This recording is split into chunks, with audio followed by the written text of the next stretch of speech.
50 দিনের মধ্যে যুদ্ধ বন্ধ না করলে রাশিয়ার উপর শতভাগ শুল্ক আরোপের হুমকি দিয়েছেন যুক্তরাষ্ট্রের প্রেসিডেন্ট ডোনাল্ড ট্রাম্প।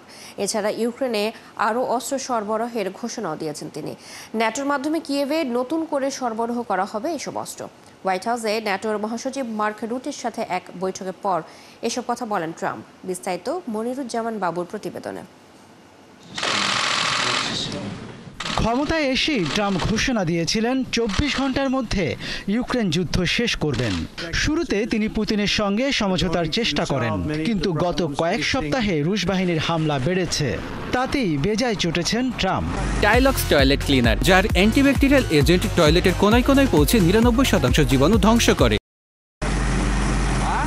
এবার তাই তিনি হুমকি দিয়েছেন 50 দিনের মধ্যে যুদ্ধ না থামালে খুব শিগগিরই রাশিয়ার উপর অত্যন্ত কঠোর শুল্ক আরোপ করা হবে।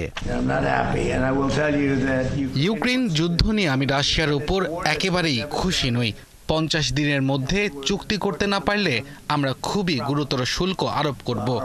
এই শুল্ক হবে প্রায় 100% এবং এগুলো হবে secondary tariff.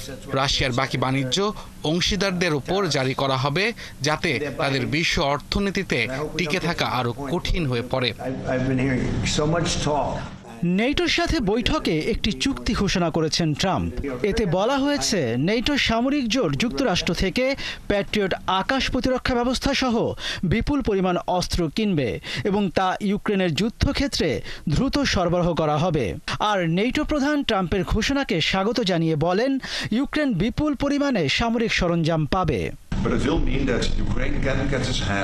Germany, Canada, Denmark, Finland, Netherlands, Norway, Sweden এবং ব্রিটেনও ইউক্রেনকে সহায়তা দিয়ে যাচ্ছে।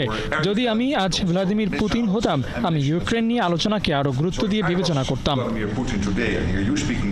এদিকে ইউক্রেনকে সমর্থন দেয় মার্কিন প্রেসিডেন্ট ডোনাল্ড ট্রাম্পের প্রতি কৃতজ্ঞতা প্রকাশ করেছেন ইউক্রেনের প্রেসিডেন্ট ভলোদিমির জেলেনস্কি।